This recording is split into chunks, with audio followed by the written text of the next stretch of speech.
Hello, everybody, and welcome to the Benefactor at Chaotic Neutral Games. I'm Simon, your DM for tonight, as we join Corinne, Rodrigo, Felicia, Kate, and Nick with their adventures in Alaria. Don't forget that you can help or indeed hinder by using your channel points in the game. Check out the options in the chat bar, or you can, I've got that part wrong already, haven't I? You can join the chaos by clicking the Discord link below in the channel notes, or you can support us in what we do by becoming a subscriber, like the wonderful Hermit and the partially wonderful Corinne. She plays anyway. So let's rejoin the players for episode 109 of the Benefactor.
And we are back. Hello, Hermit. Hello, Scornfuse. Pleasure to see you guys again. Nick has got to sort out some family stuff, so he'll be with us shortly. But we're going to press on with the story after we took our week off last week. So if you remember, 2 weeks ago, on the trail to the Witch Queen, you guys got a development, as in a map taking you directly to the Witch Queen. Get on with it, people. Is maybe. Ordinarily, this would be a little bit of Deus Ex Machina by the DM of, for fuck's sake, here. Come on. But hurry it up. This was a flex. This was a flex by the Witch Queen. Just kind of saying, yeah, I'm here. What of it? Now, it was delivered, I say delivered, shot at you from cops at a long distance by a member of the Legacy, who are quite resilient little bastards. And yet, Farewell managed to attack one of these things with the one thing that was able to one-shot them. So the Legacy are now down 2. The one Wasn't that blew, it 3? Actually, Like yes. The guy who blew himself up. Yeah, sorry. The Carter and now the Archer. Yeah, okay. Yeah. So perceivably, 3 of them are dead. Kate doesn't like that word. I just don't trust it. They were ghosts. How do we know they just don't take another body? They killed our horses. Yeah. Well, For that, they must die. I like Scornfuse's take on this. Turns out that you are effectively Uber Eats. You've got the map to her address, so you can deliver your tasty souls to her. I like that theory. Actually, I feel like we're gonna be that one asshole driver who like halfway, like after an hour, just messages you, going like, "Hey, by the way, I ate your food." Yeah. Does that happen where you live? Because that's kind of crazy. No, that doesn't. It has not happened to me at all. But like, I've seen like a lot of people complaining online that like they're Nicole, the place they work at, they have to take Uber orders, and they straight up had like some guy who didn't come pick up for the order for more than an hour, and then when they fucking called him, he just drove past the restaurant and out of the city. And they had to call like the customer, like, yeah, your driver kind of just left the city. Just bailed. Yeah, I mean, I've only ever heard of this once. My friend in Boston had to tell off his friend because his friend was high as a kite, and ended up, he was doing Uber Eats and Deliveroo and whatever the fuck they had out there, picked up a pizza and apparently didn't realize he was still stoned, and apparently the pizza was taunting him on the seats next to him. He pulled over, ate the pizza, and then wondered why he had a pizza in his car, and then decided that life was too complicated, went home and had a nap, and got called up with saying, "You're fired." Needless to say, don't do that. Anyway. Reasonable. So, when we left off last session, an arrow hit the side of the caravan. Its delivery boy, archer, whatever, person who fired it, got his ghost ripped out of his body because he doesn't have a soul and torn apart by Farewell's spectre. You guys picked up the, well, first of all, you guys checked with your various ways to make sure that the scroll didn't have explosive runes in there, because I like to, have a couple of false starts before I throw one of those in. You read it, and it was a map. And it turns out that you guys literally shot the messenger. So another member of the Legacy down, you have a map. And that's where we start the session. Only like 50-something to go, 40-something to go. The map you can see goes to, first of all, the map is old. It's transcribed. The ink is new, but the map style is old. This is not something that we in the modern world would understand, but in this world, an old style of map, you're like, God, this is so backdated. It's like seeing somebody writing in Old English. Yeah. And so, yeah, as you look at it, yeah, it's fairly old. A lot of the symbols are dated to the point where it has certain inaccuracies. It looks like someone transcribed this recently from an older map. There's a symbol. You can see the path that they've given you goes through a winding V-shaped valley. And the symbol is quite an old symbol. They don't really use it that much anymore because dwarves have risen to power a lot more and become a lot more modernized. It used to be that the dwarves dealt with the upland kingdoms, but they kept themselves to themselves. This has a dual symbol for both mine and vault. Now, normally a mine is a mine and a vault is a vault, as keepsake. You know that historically, gold mines and mines that would have good seams of iron and things like that would have their own vault, because why transport it twice? You'd only transport it when you needed it. And so it would serve a dual purpose. You could have guards there because of the vault, but the guards will also stop the miners from leaving without any of the gold or diamonds or whatever the fuck is in there. And so, yeah, it's got two symbols that have been kind of portmanteaued together to say mine and vault. It's no combination name, but it's just a symbol that, for one thing, Cora knows quite well because her father was a miner. So the second she sees it, she knows, because there's still some old maps still in the Weatherall. It is Weatherall, isn't it? Gatherall, I think. Gatherall, sorry. Sorry, I had a moment of like... It is Gatherall, it's not Weatherall. Yeah. In the Gatherall household, there's still some old maps that have been framed because they were so beautiful. And that symbol is on there. And there, even though it's not used anymore, these type of vaults are actually present in the 3 gold mines around Ostergold. But these days it's kept in the treasury in the city, where the Duke can keep his eye on it. So there we are. It's clear that you're being directed to this vault. Unfortunately, there are no symbols on the map that you would recognize, Cora, that would tell you what's in it. Could be gold, platinum, silver, residuum, diamonds. Who knows? The way that it winds so trepidatiously through this V-shaped valley shows it must be something good that was originally mined there, because getting to it looks like it's going to be a real bitch. There are hazard symbols along the path telling you that you're going to have to ford a couple of rivers, you're going to have to go on a narrow road that's on a ledge, which is a symbol like that with 2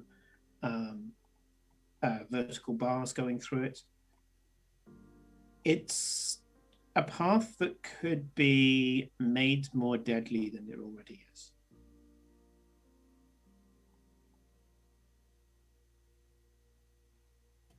I hate the fact that we have to go to her. But I don't think we're going to be able to tempt her out. No. She has all of the... She has everything on her side. Of course.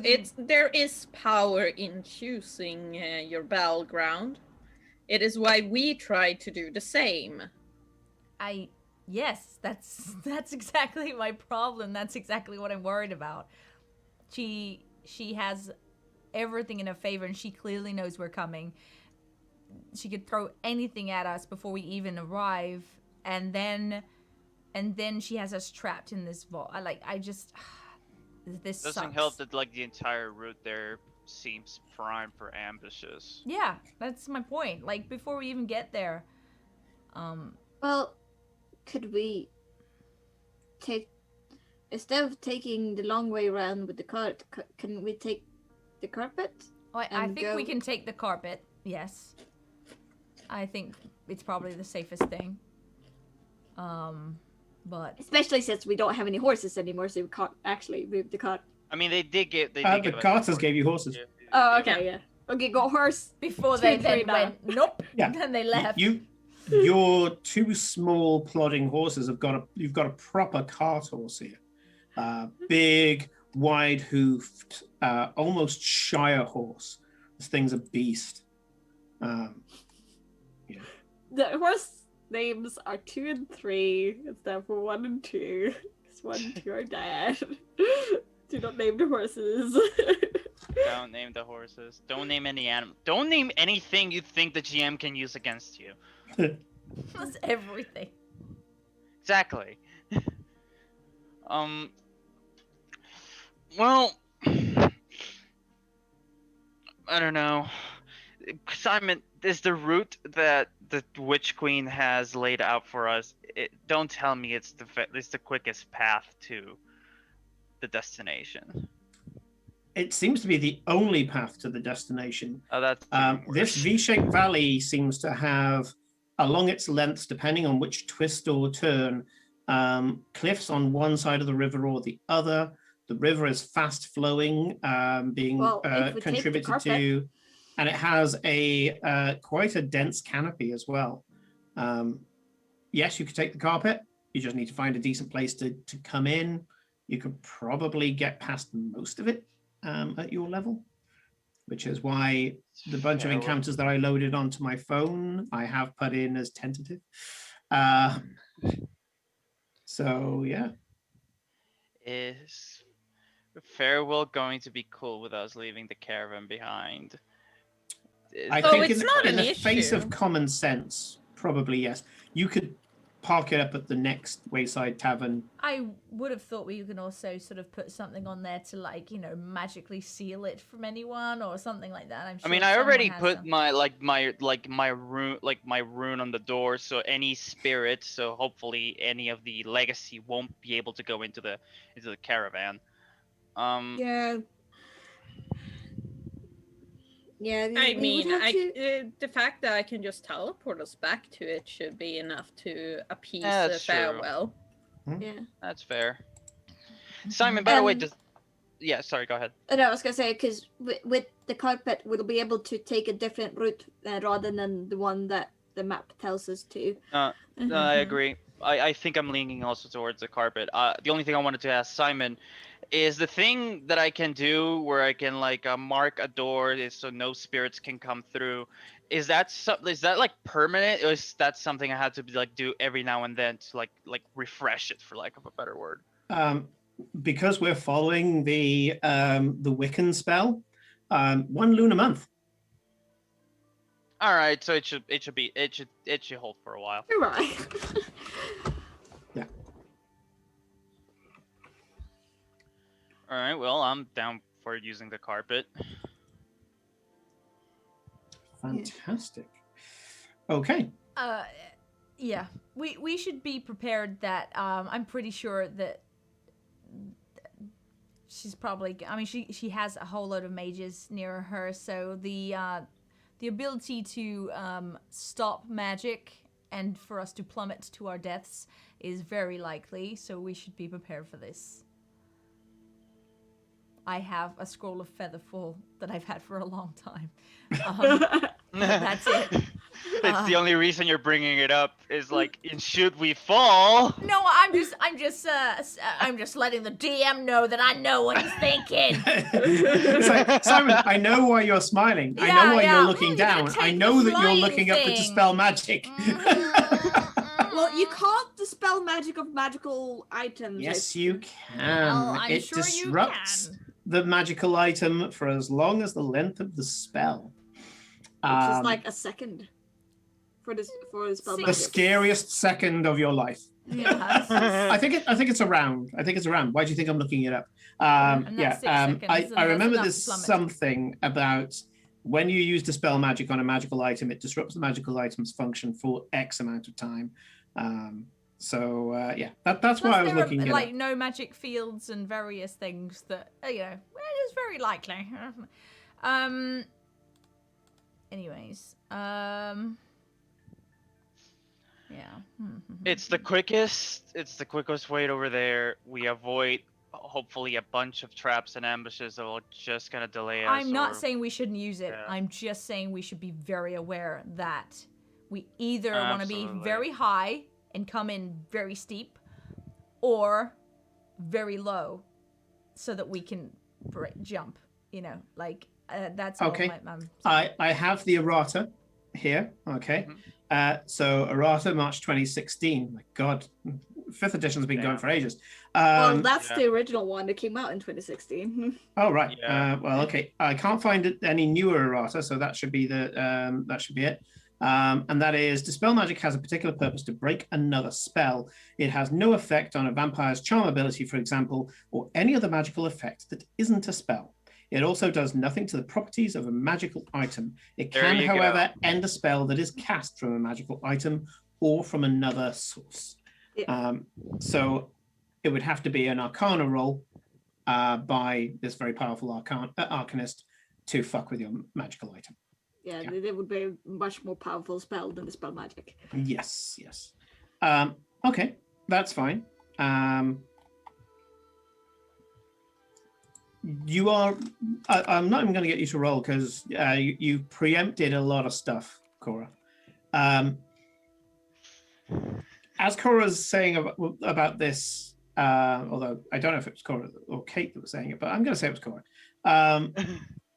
As you're there saying, hang on, isn't she going to be able to screw with this magical item? You've been told that she is a peerless magical caster surrounded by 4 powerful magical casters. So, who knows? There might be something they can do. So, yes, we will see. So, the first part of this has been decided. You're going to go by air using your magic carpet. Any other preparations? I mean, for a while now, Aiden's been meaning to go to the Duskhold, and he decided he's going to be taking Farewell and Eclipse. Oh, yes! For it. Oh, yes. Yeah, you have the traveling time. The path that they've given you there, you're not expected for another few days. But I don't know if you want to do that with Nick or I don't know. You were originally going to go in with Nick. If you want, we can just, when Nick joins us, we can kind of middle back into it. I don't think he's gonna join today. From Is he the not? way he said. Okay. From what he said, it did not sound like he was gonna join Okay, today. well, how about we start traveling then, and if necessary, we can go back to it when we need to. All right. Unless there's something specific you think you're going to want to have now. Because there was information that we needed, I think. There was information that we needed. You can always come next time. Yeah, I rather save that until we have Nick around. Well, Okay. because we're not going to be able to start the witch encounter without having done that and Nick also being that's here. true. Yeah, that's true. I'll think on it. Right. So, any other preparations? When you say any other preparations, what before we literally attack this witch queen? No, for traveling. You're traveling to the witch queen. Yeah, that's the other reason that's the reason I'm not super sure, because I don't know if we're gonna be fighting her today. Yeah, this winding path is we're going not to fighting take it, you so I about can't imagine 3 how. days by cart. It's going to take you around about 5 hours by carpet. Literal straight line. Oh, okay. And because you said about leaving because at the moment we're literally in the middle of nowhere, right? We aren't at a. You're on a farm road. You can see farms in the distance every now and again. They are mostly Imperial built farms, Vardencore built farms. So they have a perimeter wall. They're made out of stone.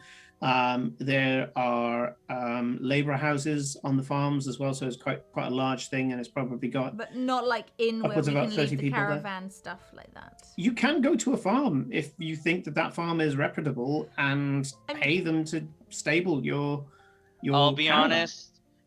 due to considering the experiences we had in the past like 2 sessions, I say we don't. Well, if you're worried about the people, I could just read their minds, and we could see if they are reputable or not. Reasonable, I guess. I don't really care all that much, but I mean, we We'd can rather always not get have the back to horses. it. Yeah, if we didn't have to worry about the horses, I would just stash the caravan Also, somewhere do bear in hidden mind, I like the thing I put on the caravan can stop any spirits from going in. There's nothing stopping them from just torching it. True. Very true. Storing it at an inn would Yeah. probably be the best. It's that fire way... resistant, but if they kept the bonfire going, even a magical item would burn eventually. Yeah. So yes, the someone give me an insight roll. Our insight buddy is not here. Yeah. He's 20. distracted. Not 20. natural 30-20. Okay. So this is something where suddenly you are suddenly reminded of your privilege here. Any farm that you turn up to, yes, the farmer will probably be a wealthy person in the area because this is somebody who employs 30 odd people to bring in the grain, to work the soil, to do all of this other stuff. These are fairly large farms. Each farm has a certain grant. There are smaller ones that you would know not to bother with. But even though these farmers are wealthy compared to the laborers, they are poor compared to you. This farmer isn't going to have many ranks in wizard or barbarian or fighter. They will take one look at you and know not to fuck with you, basically. Short of you being unlucky enough to knocking on the nearest legacy spy's door, which would be incredibly unlucky. That's what I'm worried about, because safe. I don't know about you, but we don't have the best of luck. Well, I can just, as when we get there, I can turn on my detect thoughts. I can, when we speak to him, I can, without like digging in deeper, I can pretty much detect any malicious intent if he's like, oh, these guys are here. Oh, I gotta report this. Oh, I'm so as hard much for as evil. I would like to procrastinate with your paranoia, are you going to try to stable at a reasonably established looking farm? I say let's go for it. Yeah. Okay. Long story short, you do the stuff you need to do to make sure you're happy that this farm is secure, and you are satisfied with the fact that the farmer is just another farmer. He charges a little above what the farmer should, but you have a feeling he took one look at your caravan and your clothing and was just like, well, I'm jacking up this fucking price. And rather than bitching about it, you're like, well, at least I know he's going to look after it because, I'll show that I've got it. And so, yeah, you pay for it. Again, it's not a story detail I'm going to agonize over. You're happy with the current state of the caravan. I mean, I don't know. I think Scorpio said what the farmer said. Hello, nice to eat you. I mean, meet you. We will take care of your horse. Just let me prepare the oven. I mean, stable. So, you get a few looks of awe as as you roll up the carpet. You load up with whatever provisions that you want, and if there's nothing else you want to do, everyone gets on the carpets, and you start the 5-hour journey over towards the mountains. Well, we're not going to start the journey until we have gone to the Duskhold. Okay. Yeah. In that case, Or let's say we would you find a place to camp, because I definitely want one more night in the Feywilds portable to wizard talk tower. to the guys about whether or not they can pull the rage as I am doing it, because nobody seemed happy with that last time. Like, no one seems very happy with the plan. So I want to talk to Enola and her dad and stuff about like if I do this, are you able to draw it? Because people are worried my brain's gonna go boom. Let's say that you overnight at the farm then, and that will give you a chance, if you wish, to speak to the locals, go to the Dust Cold, go to the Feywild. Let's do that because we've got everybody here for that. So, are there any questions, first of all, that you have for the locals? Shit. Eclipse gonna go around and ask if they have noticed anything weird with like these legacy people where they were like Legacy? yeah. Legacy? No, never heard of any legacy. Okay. Good. What are they? They are like bandits or troubadour band or what? You don't want to know. Let's Some just weird that. cult kind of thing. Okay, so anybody says they're legacy, we don't let them into respectable houses. That's fine by us. We will keep our doors closed. So then, thank you very much, Your Honor. Your Honor. That will work. The way that you're all fucking dressed, Your Honor. They don't know what you are, but they're going to treat you with respect. Oh, this feels. I weird. knows my place. I does.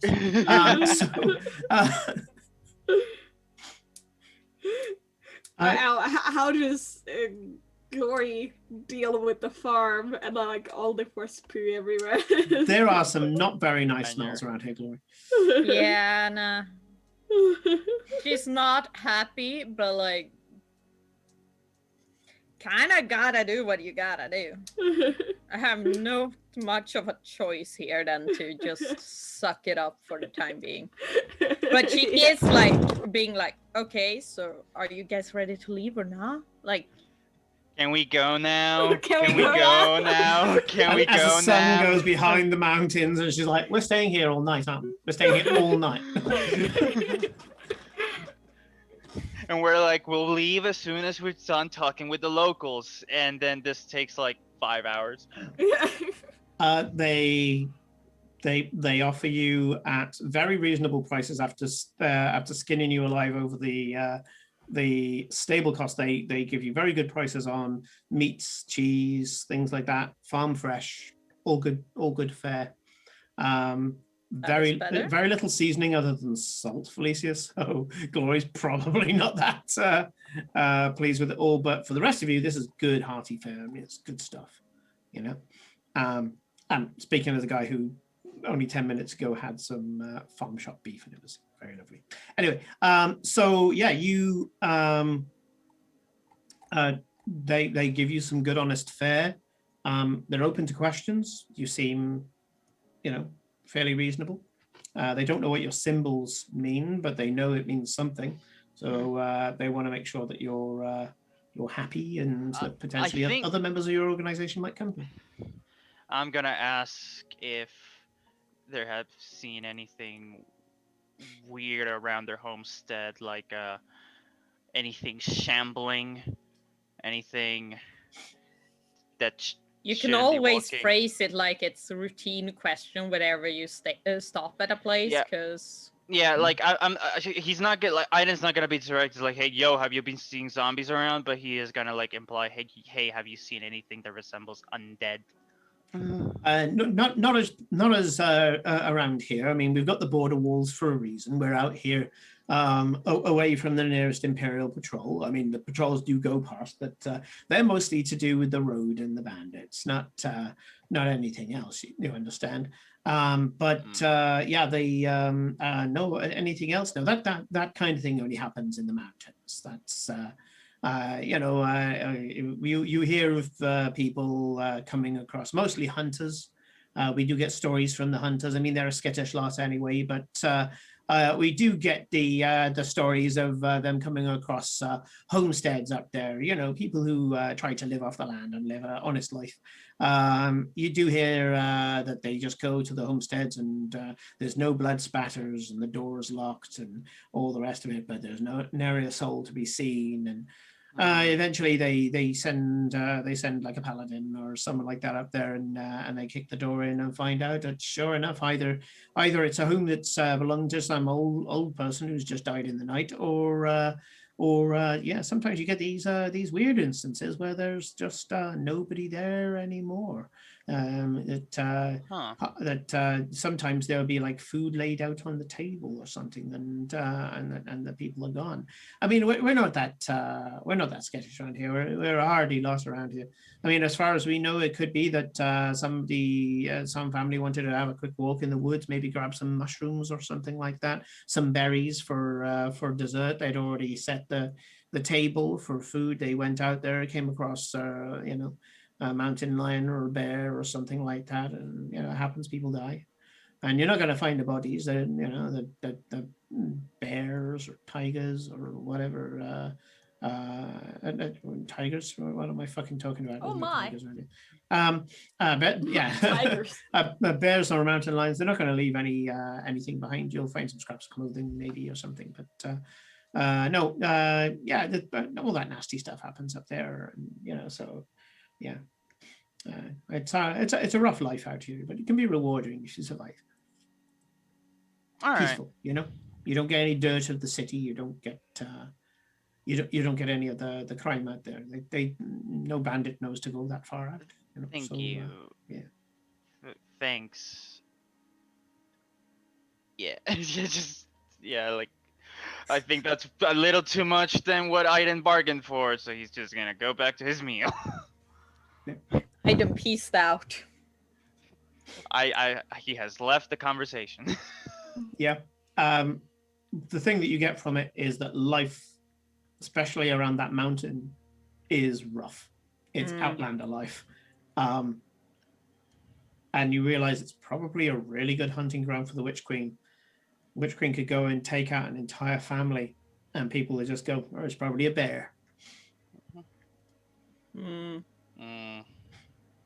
explains how she stayed hidden for so long. Yeah. Especially this is so out of the way, so you won't find any clerics or anything. No. We get to clerics every other Thursday they pass. Yeah. Oh, these clerics. What are they clerics of? Oh, all kinds. Yeah. There's a bunch of clerics that go up and down with the patrols, and they sometimes sticks around if there's babies to be born, or somebody's particularly ill and they need a bit of extra help, or other such things. If you get a cleric and Melora turn up and you're having trouble with the harvest, they'll stick around, and normally there'll be another one along soon enough. So every now and again, when you're expecting one, they don't turn up because they're dealing with something else. But no, they're dealing with it amongst themselves. I think there's probably somewhere in 50 or 60 clerics that do the rounds for this canton alone. Not canton, for the Romanicast lands alone. Any of the Raven Queen that's come along and been concerned about No, we've had Raven Queen, of course. Someone needs a Raven Queen cleric eventually. Everybody does. But no, they've been fine and chipper. Gods be blessed. We haven't needed to. We haven't needed their services since my father died, and that was it would be about 30 years ago now. Okay, that's good. That's good. But yes.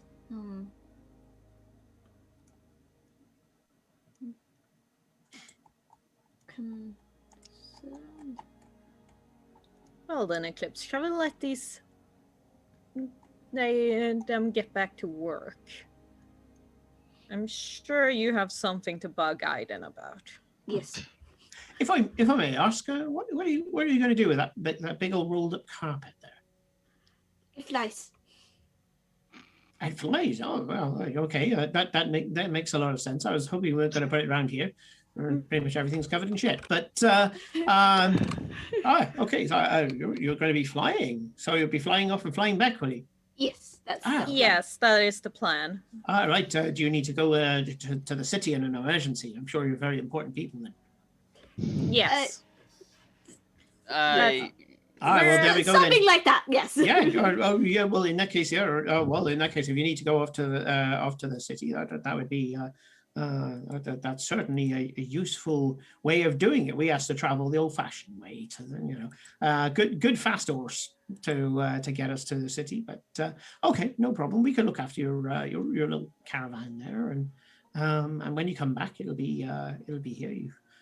You've given me enough for a whole month. So yeah, no problem at all. No problem at all. Thank you very much.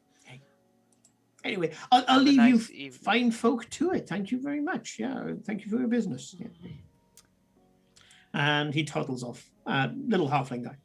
Okay. He's a stout halfling, so no pot-bellied fella. Guys, How was that the Mm-hmm. most awkward conversation we ever had? Yeah. oh, we Oh, have really? plenty of awkward conversations.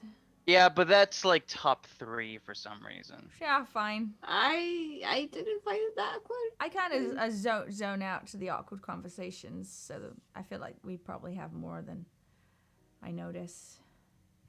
But Farrell's being very quiet, so they're less awkward right now. Yes. That is true. Speaking of which, what time of day is it? It's getting dark. Dusk approaches. All right. I have Time to rip this off like a band-aid. okay, wait. I have one thing we can talk about for a second. I think I think you can see like Aiden like getting the keys out and like about to like open the door like when Cora is like we wait, need to you're talk not about something. escaping He's like, yet, because I don't think she knows that he's taking others with him. Wait. It's not. The sun hasn't gone down. Okay. Should we? Okay, I mean, these little green badges that I feel like we very rarely bother with using. Should we be letting Renata know? Does she? Well, I can't remember if she knows what we're doing. I mean, And- That's probably a good idea, yes, letting her know. Wait. It's not just letting her. brain. Well, it's not just letting her know. It's like, if we need help, could she send people? Like, Probably yes. exactly. So maybe we should let the Green Organization know what we know about things and where we're going, and things like that. Yes, in very case good. She You can can- bamf people there. You and Glory can tell her that while me and Aiden go to Duskull. And Oh. farewell. But Yes, okay. and farewell. I'm going to say that Farewell is pouring through his book. He looks up and goes, "That shouldn't have worked that well. That shouldn't have worked that well. What? Oh, cool. He's I'm going- talking nonsense now. I'm going to need to think more on this." He's talking about the Spectre fucking up the Legacy guy. And so Magic he's works going in through. mysterious ways, Farewell. We can study I it gave later. up trying to understand it, not gonna lie. Also, in regards to what you were saying, Cora, I always, from what we learned of Renata recently, Mm. I assume she already knows. Well, She, No. yes, well, yes and no, because she in theory knows everything and nothing and whatever else, and she probably knows how this is going to end, blah, blah, blah, but should we at least reach out to her You and know what? say- As a courtesy, I guess that's a good idea. It's more, does she have our fucking backs? yeah. I don't care that she knows. Because she is a max. She is like wizard with the highest circle. Can she like just teleport people into our like thing and be like, "Ha ha, surprise!" I don't know. Yeah. All right. Well, theoretically, it is possible. It all depends on how the communication is done. Well, Okay. I'm assuming that it won't be that simple, but, we should have as many options of backup as possible, considering we know how. Well, hopefully, Powerful I'll this be person able to is. get us one of those options. So. Yes, but yes, call. Do you want to call Renata? Leave it up to you guys. I said, do you, Cora, do you want to call Renata, or do you want me or I'm anyone very else? surprised that you are not on it, doing it while we're talking about it, because usually Because when I we am just think waiting about to it, go and into you're the already dust like, hole. Eclipse is the cat at the door right now. Yeah, It's kind of exactly. like She's so everything distracted. else has disappeared. It's like the door. Yeah, I get to go The through door. the door. exactly. The so- one door that has been denied me, I get to go through. Yeah, so we're just very aware of that. Right. Yeah. Well. Yeah. Sure.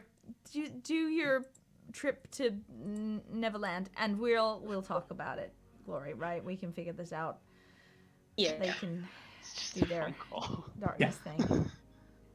Well, but we can. We also we never get to have girl time. So This is reminding me of like when like you're among friends and you want to order something, but you can't decide who is the one gonna get on the phone to actually order food. It's horrible because no It one is wants to go horrible. on the phone. You've got No. decisive friends. We get stuck at what we're going to eat. What do you want to eat? I don't mind. What do you want to eat? I don't mind. See, if neither of us is going to make a decision, this is never going to happen. So I don't mind. Well, fucking decide then. that's the person who gives the decisions to the other person. Well, you do just fucking Hashtag say very it. British problems. Anyway, let's I feel continue. this. I feel there's some real tension going on right now. We should move on. Yeah, we should move on. It's Alright. people kind of going, no, I don't mind. Seriously, I don't mind. I don't you mind decide. either. No, One of us it's has to fine. make a decision, or we're going to be locked in an infinite loop. No, but you make so- the decision. It's fine. Okay. Yeah, the problems with two people who literally will eat pretty much anything on the menu. Apart from celery, which is the devil's food. Anyway, carrying on. Dude, look at fucking No, I wanna just hear more about celery. this. I don't know. I don't eat agree any with food that has Simon. minus calories. Negative. It takes more calories to digest celery than you actually ingest. Anyway, never mind. Let's keep going. That rant I've had plenty of times before. So let's go with Cora and Glory. You're there with your badges. You know that you can call at the same time. You can kind of conference call, I guess. I don't know if there's anything you need to discuss beforehand, but if not, you do the call and these enhanced badges connect. There's a sudden blurred vision that you both have, and one figure appears amongst the blur around you, and it's not the person you'd expect. A little gnome. Hello there. I'm Bobel Gamblewise, and Renata will be with you just one moment. She's just one moment, he makes a gesture and becomes blurred, and kind of goes up and knocks on what you know is a modesty screen. It's you've seen it in Renata's study. This can be used just so that you can have a place to read a book without people looking at you or whatever. They're in a lot of different places, not just for changing. But this one, mahogany steeple top, kind of beautiful. Goes up and knocks and says, Renata, we have your team in Romanicast lands. They were calling your badge, but I had it intercepted. Are you free to talk? And you can hear, yep. Okay. And you can hear somebody who's probably holding herself. She said, "Yeah, let me just get dressed." He comes back into view, gestures, and you realize that you are effectively astral projecting straight into Renata's room. You can feel that you are sat down wherever you are on the farmstead, touching the badges, but yet in your mind's eye, you can walk around has a hologram, effectively. He says, no further, if you don't mind. She's just, well, she'll be with you in just a second. You see the screen go back, and finishing up the buttons on her wrist is Renata Green. Cora, Glory. Hi. Sorry for the late call. Yeah. No, it's fine. It's fine. You fine? We've been plowing on with the architect issue. Some arcane procedures are not as safe as others. We had to use a little bit of bleeding edge archaeology for this. Can I have medical check from one of you if you want? I can try, but like you have a +1. Oh, 17. 17, yeah. On a 17, you can see the way that the clothes are padded on one side.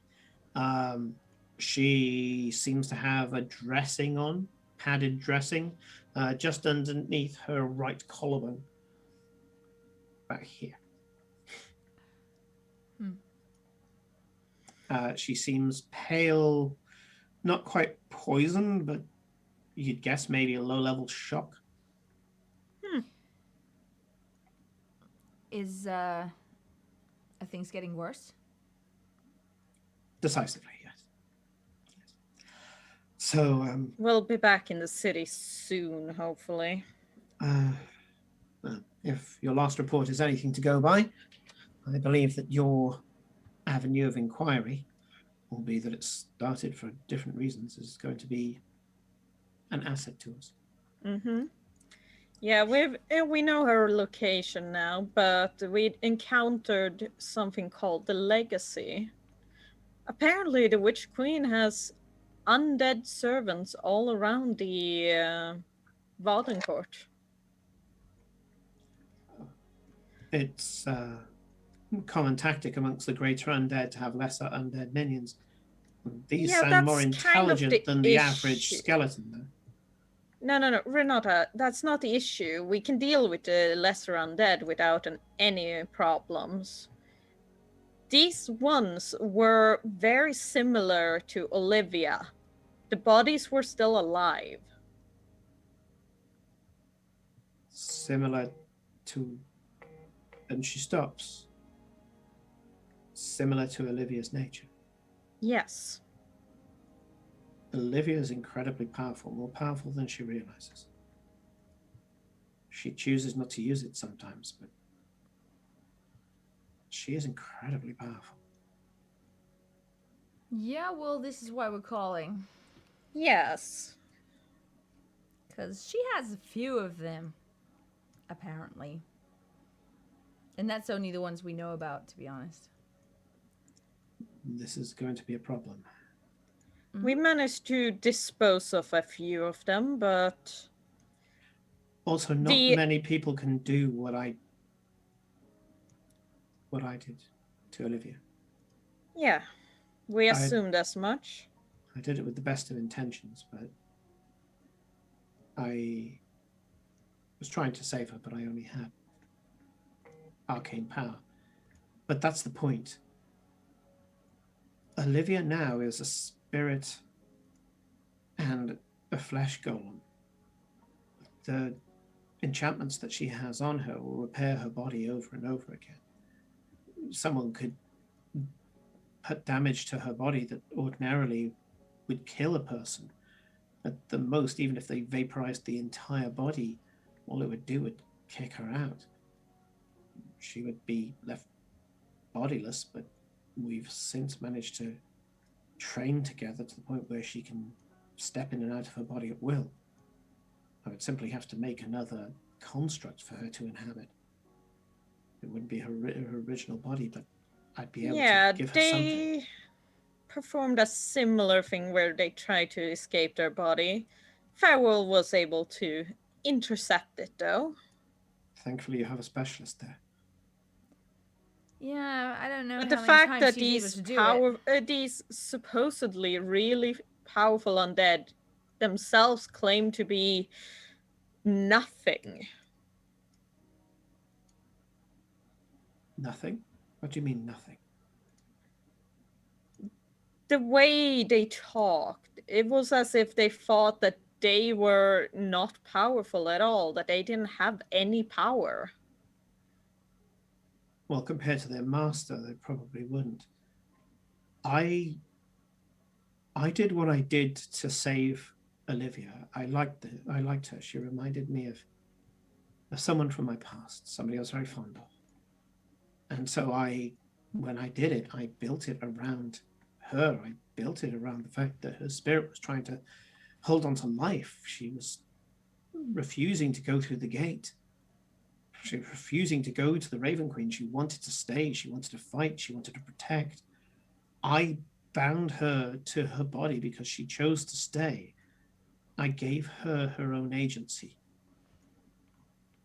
If this is by somebody who has less honorable intentions, then it could be that they will believe they're nothing compared to her because she can cancel the contract at any time. That makes more sense. Either way, I have a feeling this may be, based on your description, one of the most powerful enemies you've ever come across. Okay, you're not making us feel better here. The reason we're this is calling... making me excited. I don't know. Making you feel better is less important, Cora, than making you prepared. Oh no, we're trying to be prepared. That's why we're calling you.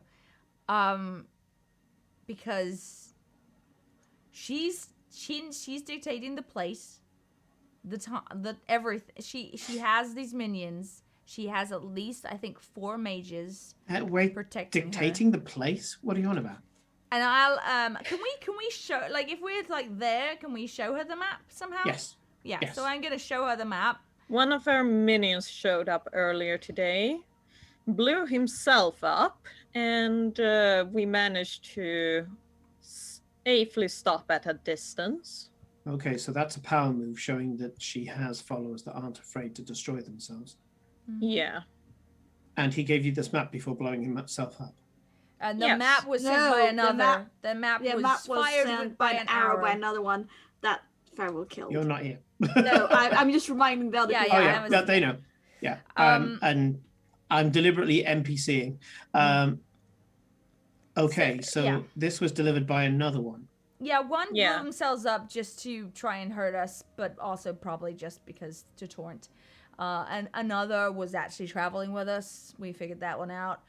Another just You couldn't fired. tell that one of these will. No, you wouldn't, would you? No, it's very hard. They He may look a little pale like Olivia, but that's there was it. very little. to As tell. far as Farewell was able to sense, he was human Mhm. until we saw the other one.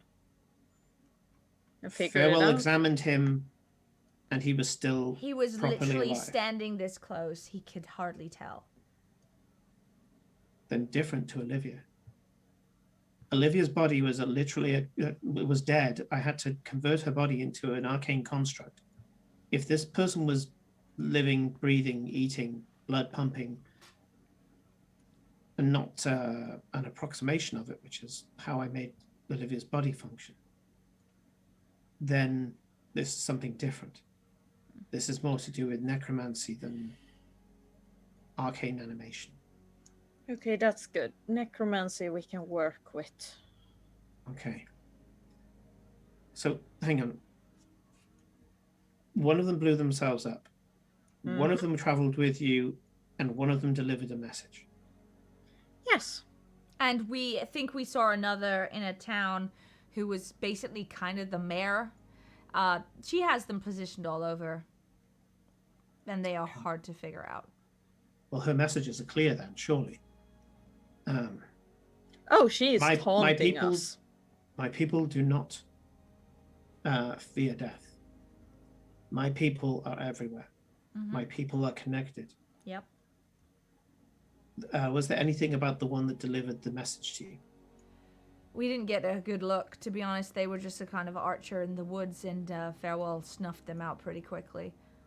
An archer in the woods. Did they hit any of you? No, they hit the carriage. It was a deliberate message more than an from attack. what distance? I can't remember. But, I it mean, was about 200 foot. six. no. Okay. Yeah, it was far enough away. You that, guys yeah. closed in to be able to do what you did. Yeah. Because Farewell asked, are they 60 foot away? I said, no, he's much further than that. He said, okay, it's a point that I can see, which was true. So yeah, he cast that spectre about 200 foot away. And this archer shot a caravan from 200 foot away. Yeah. Well, there's the fourth message. We're skilled. Mm-hmm. Indeed. They've been around a long time. And they know how to show it. Mm-hmm. Okay. Well, the map either shows great arrogance and hubris, or they are trying to dress up a double bluff in looking like arrogance and hubris to take you out and make sport of you. Mm-hmm. That route could very easily just be a game board to them, a gauntlet they wish you to walk along. We just don't have a way to draw her to us. There is no reason for her to come out to fight us anywhere. There could be. You can either go to her or find reason for her to come to you. What of her motivations have you found so far? This is something that, well, in the dirty game that I've had to play, something of a regular occurrence. She had to come out when I was able to reach through somehow and damage her. And that was a thing that meant that she needed to heal by consuming. But I don't know if I can do that again. Consuming? Consuming flesh. Yeah, I watched her eat. Okay, living animal. Consume flesh and it regrew magical. her. Okay. No. Okay. Some would need to consume magical energy. Living flesh is fairly common. So, if anything, she just needs to replace parts of her form. Mm-hmm. Okay, well... She's done that now. You said that she had to come out for that. She had to come out to feed. If we could harm her from a distance, we wouldn't even need to draw her to us. It looks like you had a lucky shot before. Yeah. She'll be prepared for that now. She'll put up stricter wards. The only thing that I would say that if you want her to come to you, you'd need some sort of strategy by which you hold something that threatens her. Something that has a time limit. Something that means that she... Undead like her have a plan, a master plan. They're happy to pursue it over centuries if necessary, but they have a master plan. If you can mess that up, or at least make it look like you're going to mess that up, she'll come to you. Can we... I was not even here because...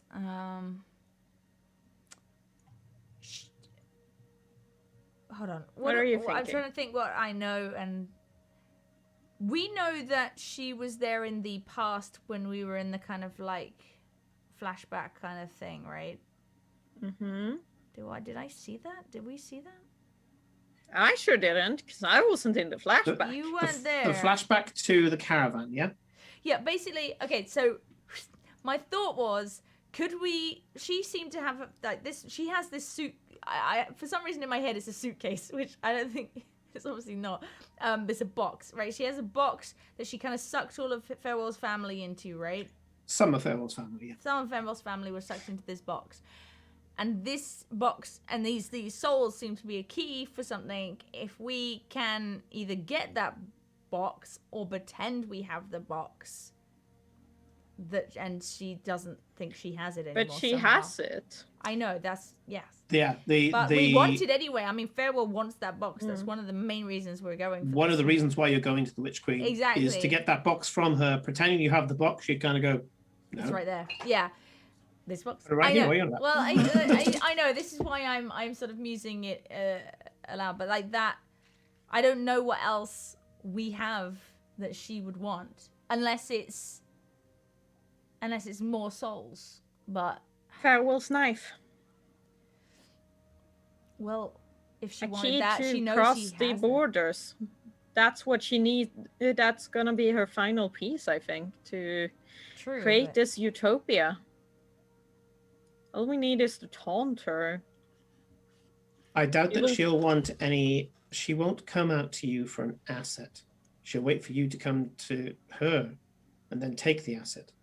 In order for her to leave her safe space, her controlled space, you have to make her believe in the urgency of coming to you.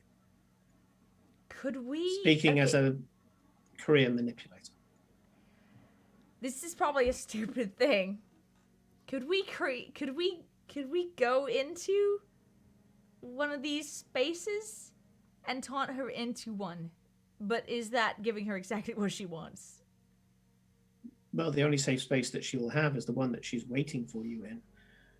Which means No, that's but the one where we won't want to fight her. Yeah, no, but can we fight her in a demiplane, or are we giving her then the demiplane that she needs? From the description I had, and I will appreciate that I probably don't have it all. Eclipse was talking incredibly fast. She does that. She does. She's not looking to make a demiplane. Many of us can make demiplanes. Demiplanes are 10 a penny. What this one was looking to make is her own metaplane of existence, a permanent fixture, basically starting her own plane, no different to the Feywild or anything else. Granted, she was trying to do it in a way that we would make a magical item, well, certain magical items, a power source, a method, a form. She's effectively using the rules of enchantment to make her own plane of existence. It's a rudimentary, let's say. Well, she is very old school, so to say. With The our use old- of souls, I can only surmise she's trying to give this small plane of existence a living heart. Yeah. And at this point, I'm really regretful that Aiden is not here. A living heart. To make any permanent fixture like that, you would need to have something powerful at its core. A group of screaming souls. A soul has a certain energy to it that is indomitable. It continues to exist and run. Your soul is forever. It has a small energy signature that is completely ongoing, past death, past everything other than destruction of that soul. As long as that soul persists, there is a small grain of energy that is just ongoing, given directly by the gods. It's a small energy source, but if you get enough of them together, you will have perpetual energy. By having a whole army of slaves, they put it all together, amalgamate it into one, and you have a living, breathing, albeit enslaved heart of your own plane. I think this is her great work. Also, I've been doing some research on that box. The box was, if I believe it to be true, and my bards are checking up on this, I believe this box was given by the gods to a king who wanted to destroy something that otherwise could not be destroyed. It was from the before times, back in the Dawn War, a divinely appointed item that could only be destroyed by another divinely appointed item. This is simply a portable portal into the void, into nothingness, where everything would break down, but also where everything that we know has been originally created. The nothingness before, the gap between planes, the other place. So, again, this box cannot be destroyed. It's divinely appointed. Yeah. Farewell alluded to it, but I don't think he wanted to say it out loud, or perhaps he didn't know. possible.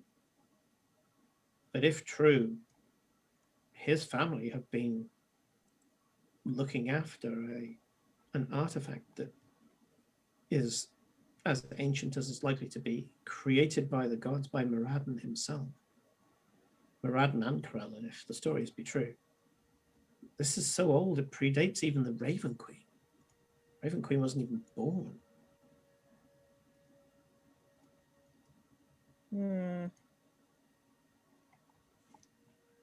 Fascinating. If she has this, it isn't an artifact of ultimate power, but it does have one trick. Anything you put in there will go to a plane where it, regardless of what it is, will eventually go to nothingness, because everything does.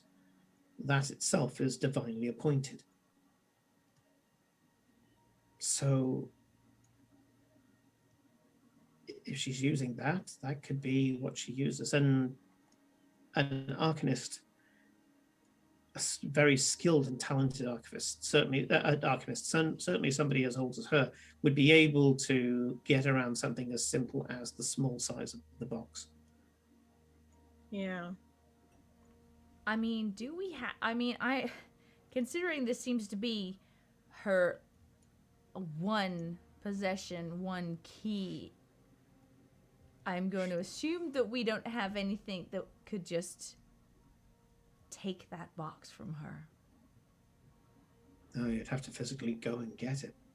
If you knew how to teleport to her location, snatch the box and get out of there, then great. But I'm going to take a wild guess that her location is very heavily warded. I would have thought so. I would expect nothing less. Is this one of these boxes you shouldn't put inside a bag of holding? No, I know the rule of which you speak. That's an interaction between low-level magical items. Fine. Technically speaking, if you threw this in a bag of holding and threw that bag of holding into another bag of holding, what would happen is that this box would be dumped into the astral sea, which, granted, puts it out of a lot of creatures' reach. But the astral sea is not vacant. There are creatures there, and if they knew what they were looking for, they could end up using it for possibly even worse means. Yeah. Sure.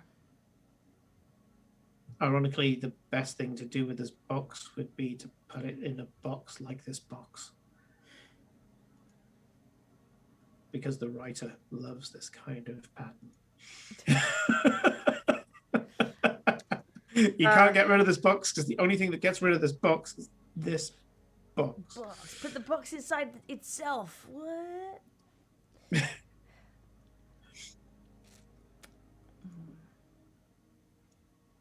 Yeah. Ugh. Yeah, my brain hurts. How to get so that, let's just destroy the box. Gets taken out of the options. Make it so the only way you can destroy it is a paradox. Don't want to destroy it anyway, because I'm sure Farewell wants to get these souls out of the box. Farewell wants to use the box to get the souls back. Hell yeah. So I don't think destroying the box is on Cora's mind at all. It's like No. need the That's box to give it to currently not God. an option. No. Okay, well this is... Oh, okay. It does feel like our priority in a way is to get the box though and get out almost more than destroy her, because we can then dictate where we next fight if we were able to do that. A heist rather than an assault. Either of those two could be useful. I mean, let it me doesn't just get rid say, of an for my assault. confidence, there's two ways to go about this. Either you take a more cerebral and manipulative route, get her to come to you, defeat her, then go in when she's not controlling the field and get what you need and whatever else is there. Or you just make sure that you go in with as much overwhelming numbers as you can. Well, talking of that, you have anyone spare? You know? I may have a small personal army. Well, that's what I thought. Hence the phone call. You wanna send them our way at all? A few of them, maybe, just maybe all of them. I don't know. Aiden is currently recruiting the blood hunters to the cause, but more backup is never a bad idea. Yeah. In the back of Cora's mind, a voice says, "And don't forget us, Sakura." Oh yeah, no, I replied to them saying I'm not, but you can't spend too much time on the material plane, so I don't want you guys to get hurt. Call us for the assault. Exactly. So yeah, I'm totally aware of the Feywilds. I was about to say it, but I was like, but they are the sort of like the final wave, so to speak. The Gandalf coming over the hill. Yeah. Renata goes, "Are you okay, Cole?" Sorry, talking in my head. It happens. I have some backup. Aiden has some backup. We're just getting more backup. I mean, to be honest, better to go in there with far too many people and everyone's just standing around going, "You didn't need me? Okay, good," and then just leaves. Is much better than us all lying dead, in my opinion. Efficient and decisive would be the Duke's words. Yes, we're in agreement. I believe that you are possibly a match for the Raven Queen, for the Witch Queen and her retinue. As you say, it's this legacy that you need to get past. It sounds like you've already managed to circumnavigate her original gambit. But she's obviously going to have this legacy that you speak of, and they're going to be a fairly formidable foe. Blood Hunters, certainly a good idea. And I can guess at the type of backup that you're going to be calling Cora. Mm-hmm. Well, I can send you some of my enforcers. How many would you like? 20? 30? 30 sounds like a good number. How many you can send them, yes. I do have missions going out throughout the city and throughout Edmund's lands at the moment. But sure, I can give you 30. All right. 30 would be like if just one of them fighting, like if they can just take out or deal with at least the minions, we can focus on her. If we're spending our whole time just getting ourselves there and exhausting ourselves before we even get to her, then we have no chance. Exactly. Very well. Hester and the enforcers will be ready and waiting in 30 minutes' time. It'll take you 10 minutes and 3 of your badges to call them. 10 minutes and 3 of our badges. Glory, That come we here. can do. And she goes up to a table, pulls a book off the side, opens it up, and says, "I need you to note this." You have nothing to write down, by the way. You're just looking at it. This seems to be a summoning spell. It's related to teleportation circle. But by the looks of it, it uses 3 green organization badges and can only call from one place, which seems to be a magical circle that is somewhere in one of the green properties. Interesting. Glory takes note of this. Okay, good. There will be a roll.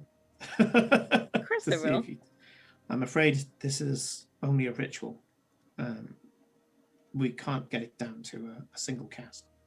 So it will take you 10 minutes to do this ritual. But yes, if you put 3 green organization badges equidistant in a triangle and recite the incantation that you have just committed to memory, you will summon 30 green enforcers. Nice.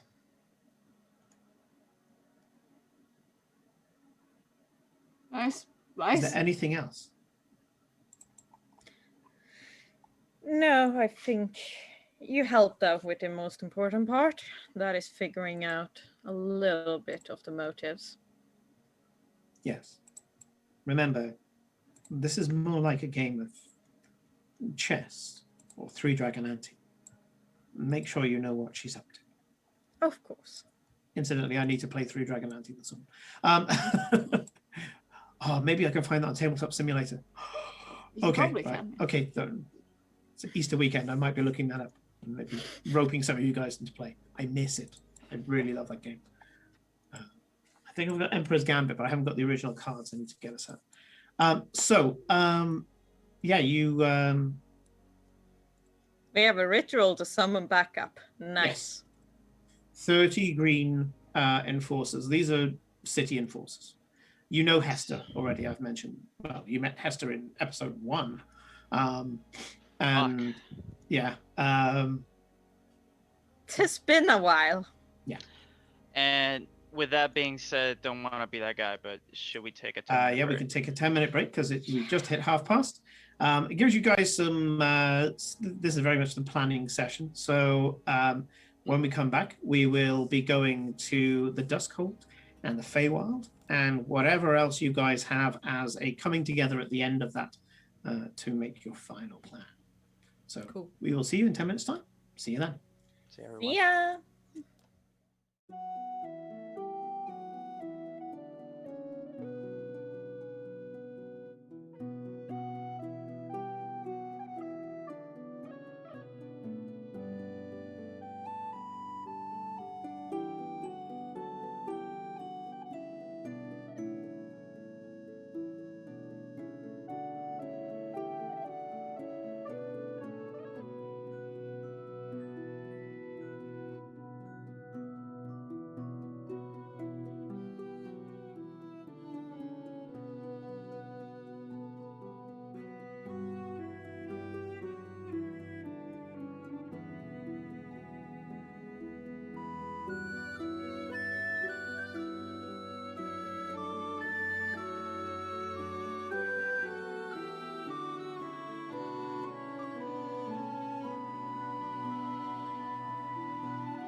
And we are back. Hello. I'm going to quickly go into chat because find out who is here. Stygian, Trywin, Scumfuse, Hermit. We are back, but only for a short period of time. As you can see, one of us is missing. So we lost Nick earlier before we even started, and Rodrigo is not feeling well, so unfortunately had to go. So we're going to finish up with a quick bit of RP with Kate as Cora, and then the Duskhold, which is going to be screen time for Corinne, Rodrigo, and Nick, will be at the start of next session. But we will round up to this part. So you finish up getting the details for the ritual, Glory. The Who's next? Who's going next? This isn't Battle Royale, dude.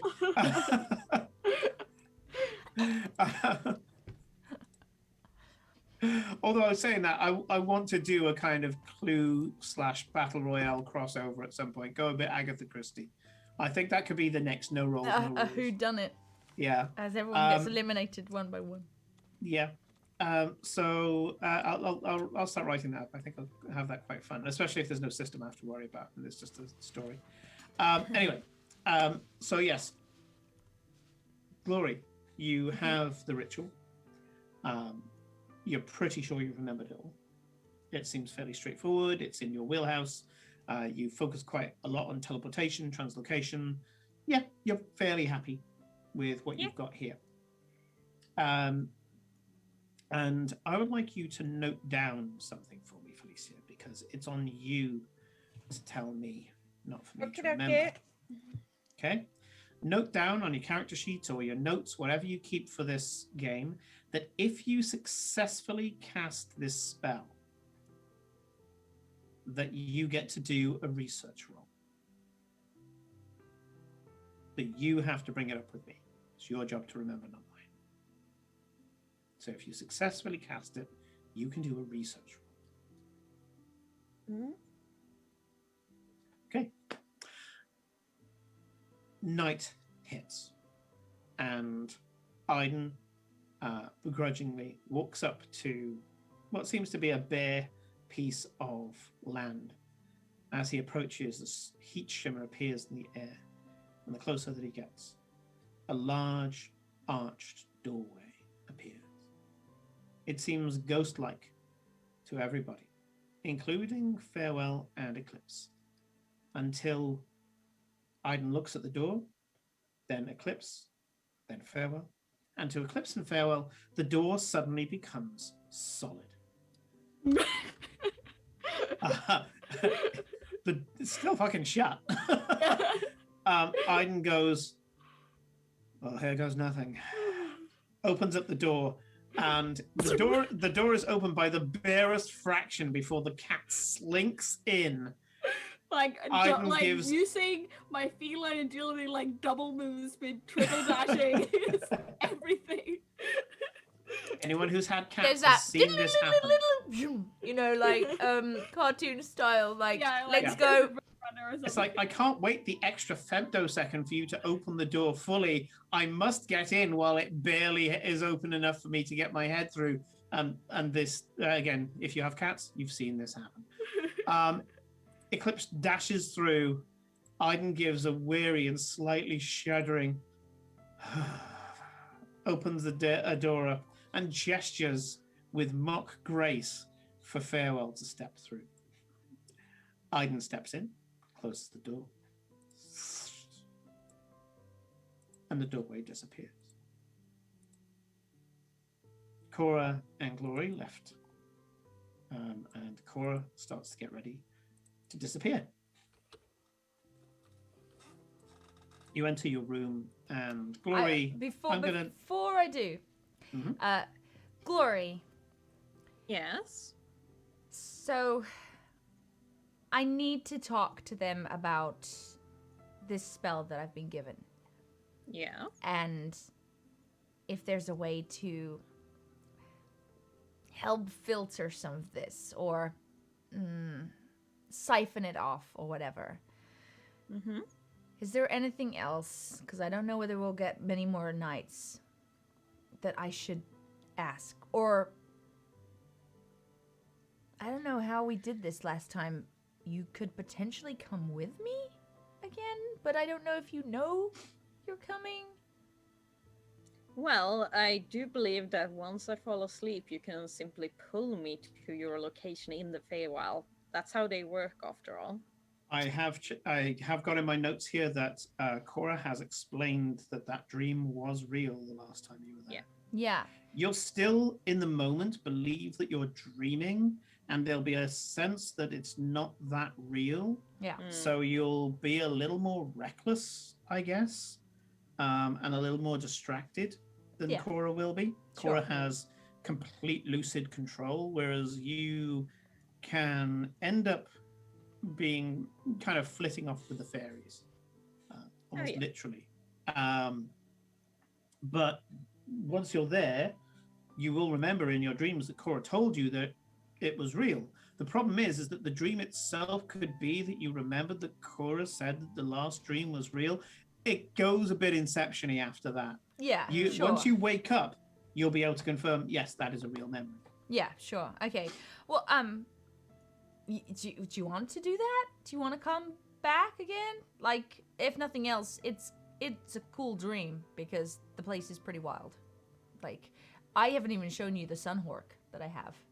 I don't think. Well, you maybe it did come. It came yes, into the you material have. plane It at some burst point. out of the sky. Yeah, yeah. I was called when the war was broken out. I forgot.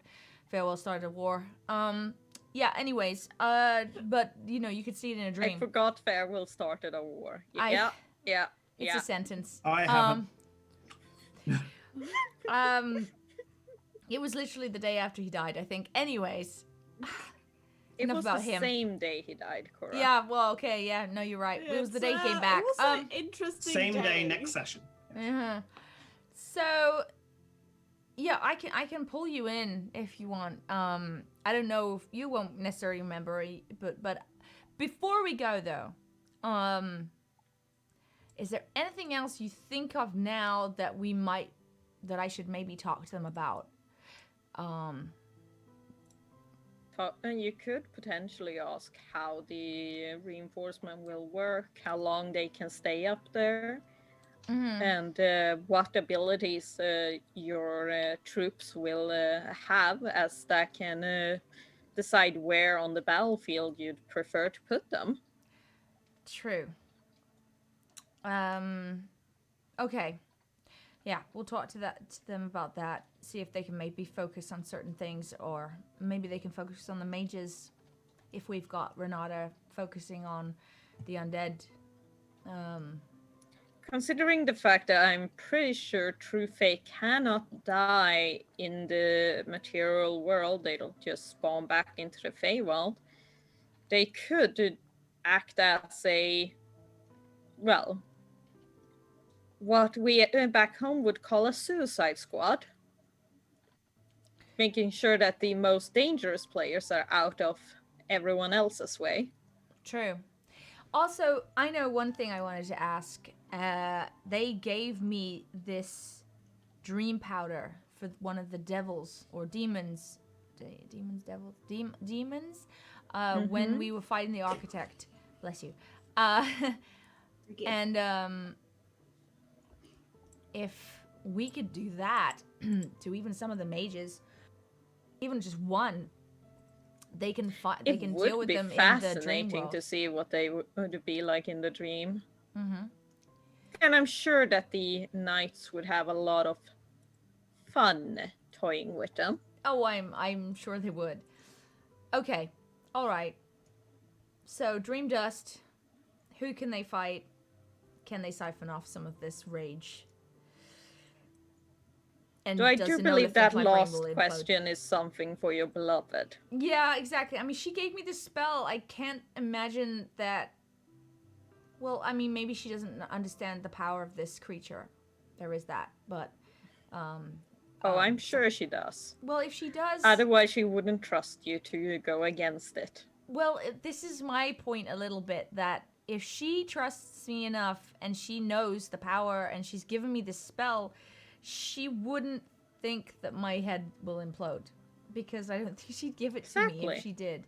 But let's ask the question anyway. To be honest, maybe I can handle it, but it still would be nice to have some siphoned off so that I can actually help in the fight and I'm not a liability. Because that's my biggest worry, is that you guys have to deal with me, who's suddenly ragey and wants to fight everything.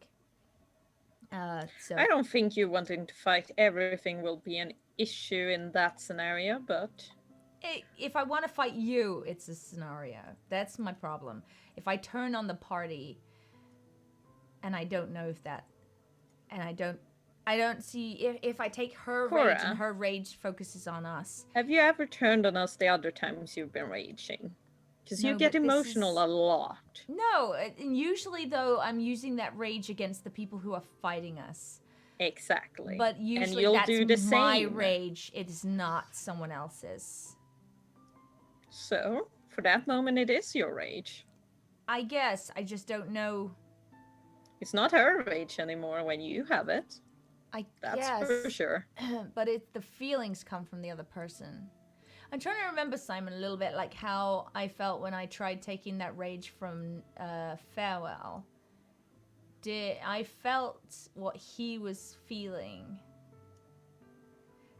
Like, Give me an insight check. yeah, I would like to try and understand that. Say, for example, if someone was angry at Cora, like raging against Cora, and Cora took that rage, would she feel angrier against herself? Or would Give me an she be insight able- check, and I think this is the first time anyone's done an insight check on themselves. Yeah. Oh, which dice to trust? There's no dice to trust. Which There are no dice dice are we to trusting trust. today? Well, we go for the blue one a lot, but okay. Oh, Has boy. the blue one disappointed you recently? All my dice disappoint me at times, so it's only 11. On 11, okay. How well do you know yourself? On I don't 11, know. I will say that the rage, when you received it, you remember feeling Farewell's reasons for raging. And at 11, that's where it stops. Yeah, You don't get the other half. no. God damn it. Damn dice. At 11, you remember how yeah, it felt. I That's remember it. how it felt, but okay. You don't that's remember fine. why you felt. No, okay. I don't know. I'll ask. I mean, Enola gave me the spell. She would know how it works. I will ask her. Okay. So, Kate, how are you going to do this? Are you going to try to take Glory in from here, or are you just going to call her when you get there?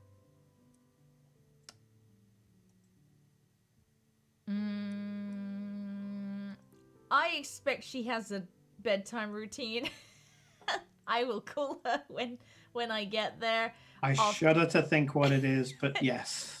Like cake maker, mask and stuff. So I will give her there's some a- time Cool. to do her thing. Eclipse frequently disrupts. Yeah, I'm sure. Yeah. So I will go in. I will do some. So I will start the initial talks and stuff, and then I'll be like, cool. It's actually more for a tiefling, isn't it? It's like, skincare routine, hair, Horns. and horns. Yeah. Yeah, because you need to take care of Scales. those. Yeah. Scales. And to then deal the with. Scales, tail. Yeah, man. There's Yeah, a lot. yeah, you thought it was bad enough just being female. I mean, female and tiefling is the worst. Yeah. Well, especially when Dragon Sorcerer, where you have to oil your scales. I don't know, do you wash them or do And you oil molting them? as well. You have to get the different brushes out. Oh, yeah. Yeah, lots to lot. think of. Okay. Okay. So, Cora, you lay back, close your eyes, and so very easily become from physical to an idea. You blink, sunlight coming in through the window. Sunlight's always coming in through the window. These are the Summerlands, after all. And you didn't realize how cold it was in back in Mundus. Oh, Certainly very warm now. Beautiful breeze is coming in through the window. It's not in any way oppressive. It's beautiful. It's got summer scents on it. And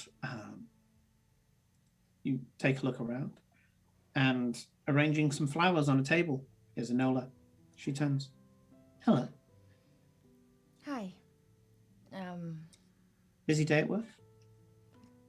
Yeah. Conference call. Very much. Ah,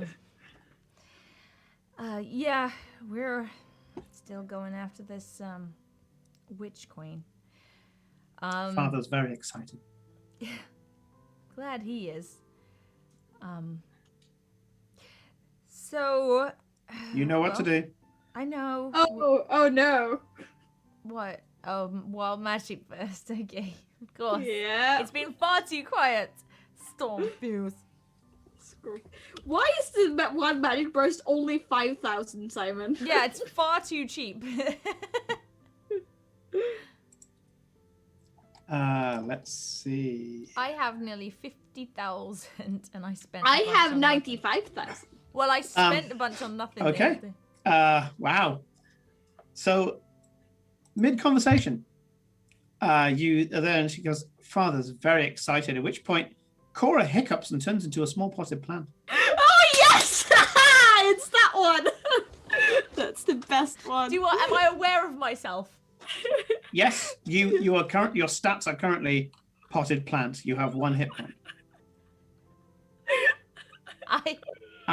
Is this something? She walks up to the potted plant, goes up to one of the leaves and goes, is this a bedroom thing? You can't answer. I can't. You I'm a plant. potted plant. Yeah. You are a potted plant. You can't even like move your leaves. No, you're not a prehensile plant. You are a common garden potted plant with 1 hit point. Herbert is so pleased, by the way. Herbert is so pleased. She was, well, picks up the potted plant and puts it by the window where it can get the most sun. How long does it last for? Oh wow, It's gonna last all night. we're going to get metaphysical here. Yeah, Scorn, you think I'm not equal to this role-playing challenge? Fuck you, dude. Love you, but also fuck you. I am up to this challenge. Cora, the plant, you can feel, being that plants can feel this, that it is indeed summertime. You can feel that this is a time to grow, Start to growing. blossom. You can feel that a large amount of energy is suffusing your system. The slumber. Can I roll for growth? Yes, that's a Constitution modifier of 0. So yeah, roll for that, please. Well, I rolled a 16, so I grow. 16. Yeah, you can feel yourself growing. There's that lovely tingle of of your cells reproducing throughout your body, and you can feel that you're growing towards the light. You feel there's synthesize a bit. there's no feeling at the moment of perpetual summer, because obviously you have only existed for around about 20 seconds, and so this is your first summer, your first anything really. But there's something instinctive, a plant racial ability, if you will, of knowing what season it is by the sunlight that you get and the ambient temperature around you. I would like you, Kate, to roll me a luck roll that I'm actually going to tell you what the result is going to be. So this is a luck roll, and it only triggers on a 1 or a 2. Am I rolling a D20? Okay. D20, and it only triggers on a 1 or a 2. It's only a 1 or 2. Which dice is my shittiest? I'm gonna roll this one. This green one for the plant. Okay. Oh, for once it was good. 15. 15. Nothing happens. You are there on this beautiful table. Well, you don't know it's a table because you're a plant. You can't perceive the table. You can perceive that you are in this beautiful, advantageous system where the sun is beating down on you. there's a general feeling of wholesomeness This only here. lasts for a minute. Though. And very yes, but a minute. plant's perception of time is very complex. Mhm. And so yeah, you can feel that, you know, that this is very wholesome. This is midsummer. This is the most summery that you can feel. This is indeed a time to grow and to be strong.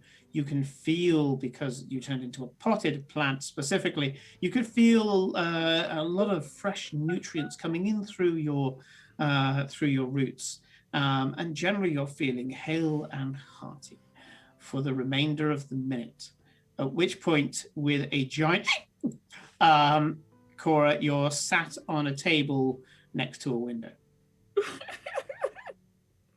I'm really sorry. I have no idea what that was about. Did I do it right? I also have no idea. Do I remember being a plant? Yes. Okay, Lots of mixed feelings. It was really wholesome. Is that a Feywilds thing? Is that because the sun, to appreciate the sun? Is that? Typically, no. Oh. There was no. I mean, you can be transformed into a lot of things. Curses. There have been people who've been turned into things. There's that story about the gods and the lovers that turned into trees that were entwined together. That kind of thing. It's not typically what we do, though. Okay. I mean, it was an experience. I mean, I appreciate the sun a little bit more in a way. It's like good, because that you know that it's always here. Yes. Yes. Why did you do that? I didn't do that. I thought you did that. No, that was you. I was talking. Definitely not me. You... And wait. I was worried. I said something wrong. Eowyn. Did you do that? No, not me either. Okay, maybe it should. You know, I think you guys use too much magic. That's got to do something after a while. What I don't know. I blame external storm-like forces. No idea. Storm-like. I would Storm forces. Okay. Well, that was weird. But that was not why I was here. But in case it's gonna happen again, I should probably get on with talking to you about stuff. Also, I was gonna call in Glory at some point, but she's probably still putting a mask on her face, so I'm just gonna give her a moment. But I thought I could bring her in. Like, is that okay? Do you mind that she comes and says hi? She's probably gonna not realize that it's real, so you know, she could just. She might think it's a weird, like, be a dream. Weird thing. Anyways, okay, I had 3 things to talk to you about, and I'm gonna try and remember all of them. First, I don't know if this is a question for you or your dad, but the troops that are coming in, I know, one, that they need to be, like, kind of quick and stealthy because of the fact that staying on the material plane for too long isn't a good thing. Oh no, they won't be stealthy. Not stealthy. I'm sorry. I mean quick. I mean, like, don't quick call they'll them do. until they need to be there, ready, like they're in and out or whatever. Do you know who they should focus on? Basically, we're trying to see. I don't know quite what we're gonna encounter. We have some idea. I go through the kind of thing that I do know about in case there's anything in the map and in the thing that helps. We don't know what's inside the actual place, so I can't give her much. But I tell her what I know. In case anything's useful. Father wants a victory. He's bored. Fair enough. He's weighing in on this out of boredom. He wants a story, a saga. He wants to appear on Mundus again. Kind of refreshes the world knowing that he exists. Right. But there's chivalry to take into account. According to the code of chivalry, this is your hunt. So he can't upstage you. It'd be inelegant of him as a king. not only that, but he was not the person who was wronged. So for him to take the head of somebody who had wronged one of his kinsmen, it means that he has wronged that kinsman. Would have to. That's fine. Basically, We're yeah. gonna try and focus on her. That's why you gave me this spell, and Yes, this he can help you is our because focus. he is a friend, and he can happily come in and take out anything other than the one who had wronged. Okay. So we're willing to come in and carve up her defenses, tear everything else down, and just basically sit back and watch as you guys take the final battle. All right. Well, that's fine. I mean, that's our main thing. Is that I've talked to Renata. We've talked to Renata, and she's going to try and focus some troops on these undead that the Witch Queen has. She has these kind of constructs that are like souls inside of living bodies. It's kind of weird, but they're gonna be potentially powerful. She's gonna focus on that with some of her army. We know that she has these mages around her as well. Those might be something to focus on. We'll try two. They're probably gonna stay pretty damn close to the Witch Queen, to be honest. But helping to distract them and take them down would be something useful, so we can focus all our efforts on her. And I have no idea what her lair might have in store. I almost forgot, I'm sure you haven't, that the Winter Court will be involved in some way. That was kind of the idea with the war, the rivalry. So I expect they're going to show. They are pursuing as well. To what yes. end, I don't know. Well, As she's talking to you, she's sketching a near photorealistic sketch of Glory. And so, yeah, what you were saying there. So, first of all, undead. We've always had one problem with the undead, and that is the undead typically don't dream. They don't have emotions. No. This Witch Queen is different by the fact that she is held on by an emotion that's still a genuine emotion, even though she's lost some of her others. You can see she's still scritching away. I look behind me in case Glory is now standing like a statue like she was in the last dream. No Glory there. As she said, second, the one thing we have always had over the undead is that a lot of undead don't like fire, and we've always had, well, access to quite a lot of that. Yes. The other thing as well is you said mages. Mages have always hated going up against the Fae kind, largely because not everything that we do is traditional magic. It's a little hard to counterspell something that isn't a spell. In fact, bards tend to have a better time against us rather than traditional arcanists, largely because they can disable charming effects and mental abilities that we normally can use far more prolifically than traditional spells. She picks up the beautiful picture, charcoal picture of Glory, throws it over your shoulder, and as you turn around, the drawing's gone, and stood there kind of looking around, slightly confused, is Glory. Oh, that was what that was about. Hi. Nice bedroom. Yeah. Oh, yeah.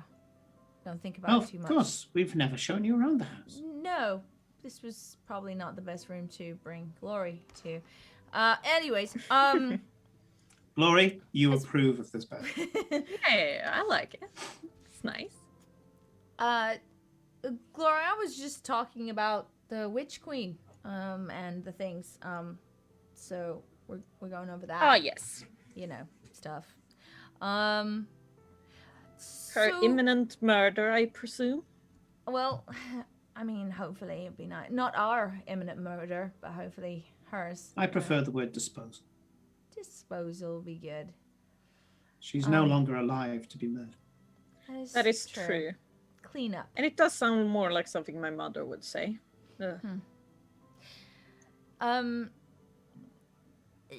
I don't know if you know, Enola, but the general once gave me some powder that could be thrown and cause someone to dream. It was used against one of the demons. Compulsion of the will. Yes. Yeah, I'm wondering how much of that you guys have, because maybe it could be used on at least one of the mages. Take one out of the picture and let you guys have your fun in the dream world where it can't do much damage. I don't know if that actually just, if that does anything useful. If it just makes them sleep, it's not that useful. I suppose it gets them at least out of the fight for a bit and can be dealt with later. But I don't know. It's a thought. I know that you've used that before. I'm afraid it's not so simple. Technically speaking, she cups her hand, opens it, and this powder just spills from her hand. Limitless supply. But it's no more than motes of intention. She brushes it with her hand, and it sparkles momentarily and disappears. It's a vagrant. The general owed you something genuinely, and not something that was owed by. It's complicated. It's not something that's owed by convenience. Sure. You can't give me some money and then because I owe you something, I give you the powder. It has to be something that's given as part of a wrong. Okay. It's It a was worth a way thought. of consolidating a contract. Yeah. Okay. Fade politics is very complicated. It has to be noticed. a genuine fault by which we would be able to generate that so that someone else could use it. It's okay. It doesn't matter. It was just I remembered that it was a thing, and I wondered if it could be used, but I wasn't sure. It's not impossible that a boon could be created, but we would need the opportunity, I guess. Sure. Okay. Well, If any of us wronged you knowing that we'd wronged you and it wasn't out of compulsion, it wouldn't count because we'd be doing it to generate the dust. No, that's fine. You can't game this, you know? No, it's fine. Okay. Last and kind of most important. My friends are all quite concerned that I'm going to fry my brain if I try to use this rage spell against this witch queen, because she has a lot of rage, and I tested it the other day on Farewell, but he doesn't get that angry. It may cause a small amount of pain to take on such a psychic signal, but pain not is that okay. much. It's an emotion. Emotions, well, I was about to say emotions don't hurt. Emotions hurt so badly, but not in that sense. You're not going to, as they quite graphically put it, fry your brain. Well, that's what I thought, but I guess Eclipse is a bit of a worry person when it comes to. It wasn't me. I was all for it. It was Yeah. Farewell. Eclipse actually No, didn't you care. were against it too because you were afraid. Well, No, I was afraid. I was against the going to. I was never against Cry using that ability. I was against going to the Shadowfell. That was what I was against. either. I mean, to be Oh honest. yes, actually, that was the thing you were already against. Yeah, too. it was Farewell and item more than anything. But Yeah. I guess I'm not worried about necessarily. I don't mind pain. We've been through a lot of pain. It's incapacitation through or turning on allies that I'm worried about. And I think they can handle themselves, to be honest. If I just stop doing anything but taking this rage, I think Glory probably alone could nuke her into oblivion. Right, Glory? Well, it all depends on how resistant she is to acid, but I have means against that. True. I'm sure you have something else you can pull out the bag, but I guess the question is if it was too much or anything, could some be siphoned? Considering you guys almost, well, you draw on emotions. That's kind of how you work. I mean, could I help feed you guys through this process? Is that how the spell even works? Maybe I don't know. I think you're overthinking this. Probably, but I'm doing it because people are moaning at me about not wanting to even use it, and I thought, you've given me it. You wouldn't give it to me if it was dangerous in that sense. So She gets up from her seat, crosses over to yours, and with an elegance and lack of weight, for want of a better word, perches herself on the edge of this elegant chair without tipping it over. Runs her hands through your hair. You're suddenly aware that Enola will act this way regardless of whether there's company or not, because she's a fae.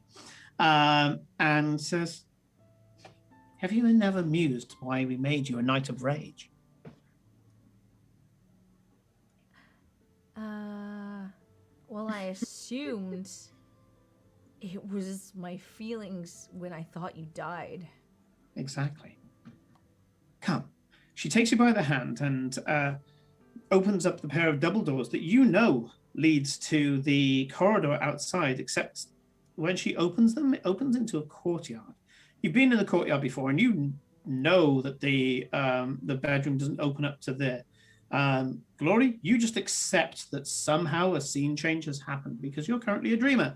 That seems fine. Yeah, it's like, legit. The doors close behind you, and Cora, you know if you had to walk back now, you'd have to walk through several corridors to get back to where you were. Sure. And she says, take a look around. Do you see any Goliath here? Do you see any mountain folk? Any dwarven berserkers or anything else? I'm assuming the answer to that is no. No, okay. There is not. Yeah. Those who feed off rage more allow themselves to be consumed by it because it will achieve an end that they want. Mostly because rage is kind of like that. The thing that they want is everybody else dead. A lot of people think that we have barbarians amongst our number, but we don't. The rage that we have is focused, cerebral. The reason why we're so easily insulted, why duels are a daily occurrence here, why in our codes of chivalry we have to rein ourselves in, is that we are driven by passion, and rage ultimately is the giving in to a passion.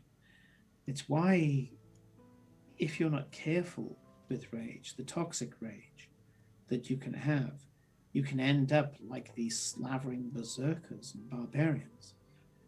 They give in to a passion, but their passion is for fighting, for killing. It is literal bloodlust that they give into. Rage really doesn't exist. It's passion. It takes different forms. Now, the rage that this Witch Queen has is going to be that of catharsis. She wants to get rid of a pain that she cannot get rid of by definition, because when she took on that form, she embodied that pain to the point where there was nothing else. Her pain is her power. Her power created her form. If she had a heart, every beat would be driven by self-hatred and pain. It's her passion for her own pain, and her passion for wanting to escape that which is quintessentially her. That is what we will call rage. When you felt rage, it's because you gave into your passion, not as a quick route out, but as a way of giving your all to protect the person you loved. She doesn't use the past tense. The person you love. And at that point, she blushes. No. Okay. Father saw in you the fact that you took passion as a route to giving your all. You don't have to fear rage. You're going to feel what it was to give her rage, what it was to drive her to this level of a passion. Passion is will with abandonment. when you bring everything down, it's our will, dressed up in many different clothes and settings to which we've given these named emotions. You are able to take something which many people cannot wield, a power inside, a power of will that many cannot wield, and turn it to something that is quintessentially important and honorable, to have purpose. This is the good part of Father. Father needs an outlet for his energy. He needs a quest. Why do you think he tethered on to what? No offense. It is a very small quest for an entire kingdom. He attached himself to it because he needs you as much as he needs me. I link him to the mortal realm, being his half-mortal daughter. But you link him to something that he needs to remember about himself. That one example that you gave him during my death reminds him of the best part of him. He comes to fight alongside you, not because he fears for your life, though he does care about you, not because he believes that this is a threat to Mundus that is going to endanger it to the point where it endangers his own realms, not because, although he is disgusted by her, he more pities her, not for the reason that he hates her, not for the reason why he wants to bring her peace, though I know that is one of his reasons. But the main reason why he wants to be part of this is he wants to give back to you. And maybe learn a little something from you along the way. You are the Knight of Rage because you know how to use that rage, distill it down into the passion that you felt for me and for them, and points to Glory, and use it to better purpose. Right. Okay. See, I wish you'd actually managed to say that to Farewell and Aiden and the people who are actually worried, because now I'm going to go back and say everything's fine, and they'll be like, "Oh, is it?" And, just gonna have to go through all that again, but it's fine. I'm fine Cora. with it. I'm not. I'm not. Maybe you we need can to do take a this. leaf out of Father's book, and if they question your capabilities, look them in the eye and say, "I am the Knight of Rage." And they call me, I am the god of hellfire. Yeah, that's true.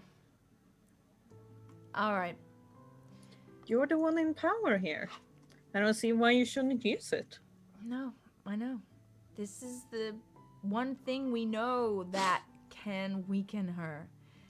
We shouldn't not use it. We're using it. It's the one thing that drops the walls that lets you guys in. We're doing it. You won't be able to reduce her power, but you will be able to reduce her focus, her drive, all of the mental processes that allows her to strike out, all of the things that would compel her to strike out. Mm-hmm. You'll be leeching it off her like a vampire. Yeah. Okay. Except shorter and more sexy.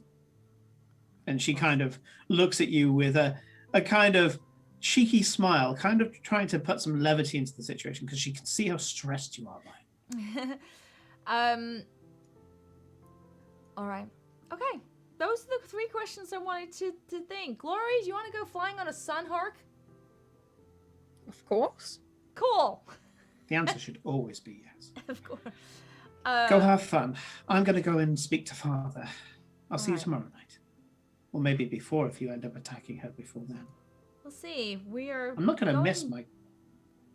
via flying carpet, so it shouldn't take us too long to get there. It's I mean, that's the plan.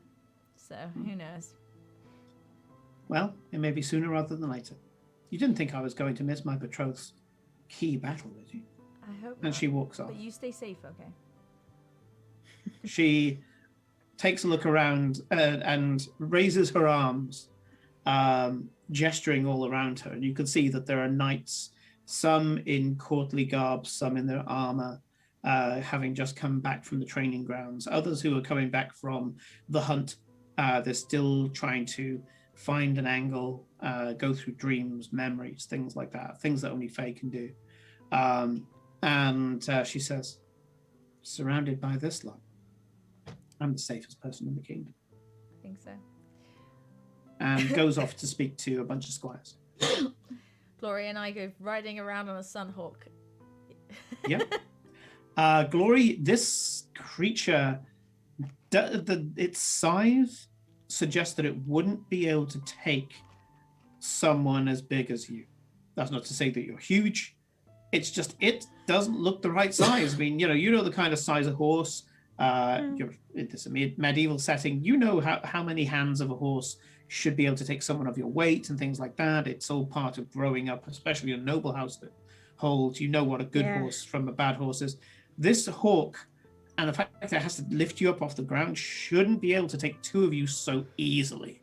Once it spreads its wings, it's obviously a lot larger than a hawk. We're probably talking about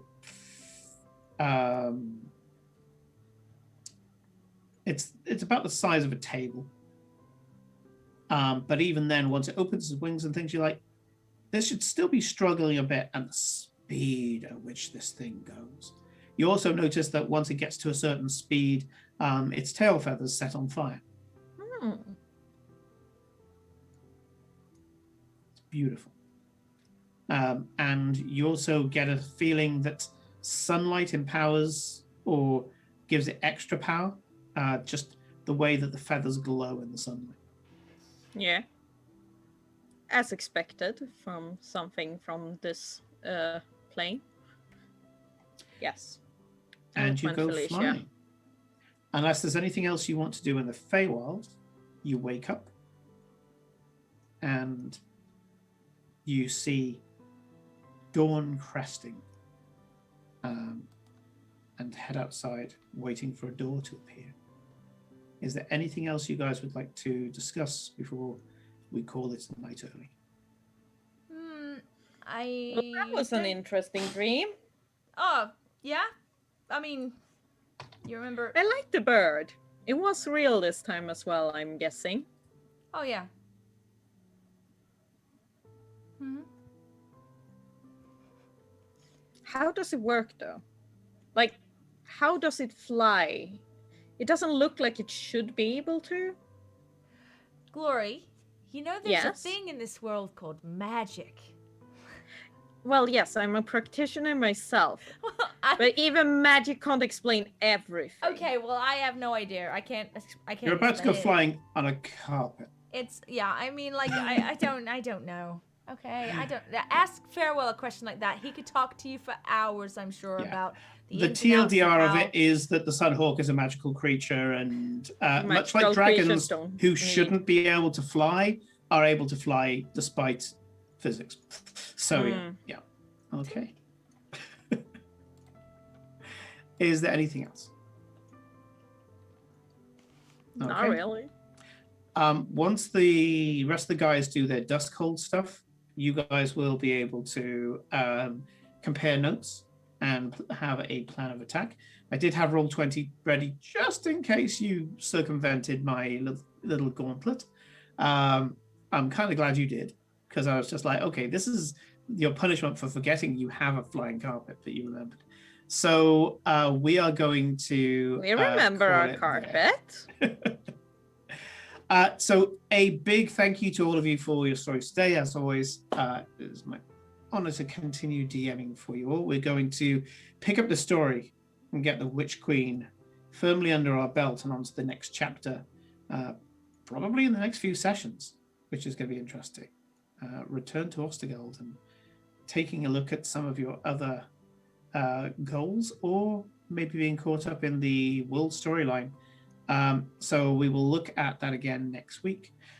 We're going to be raiding in just a moment a lovely person called Raven, who I met on the convention circuit. They're a pro role player. Sorry, not pro role player, pro cosplayer, and lovely person to boot. I did say that I was going to raid them the next time that they were on. I'm going to regret this slightly. They raided us during Numenera week before last. And so I said, okay, next time that you're on, we're going to raid you. They're playing Dream Daddy. Oh, that's a great game. I feel bad. No, Simon, that's a great game. No, okay? it's not. It's oh god. Okay, agree to disagree. So much fun. So yes, apologies, Hermit and Scorn. We are going to be rating somebody playing a dad dating simulator. Have played.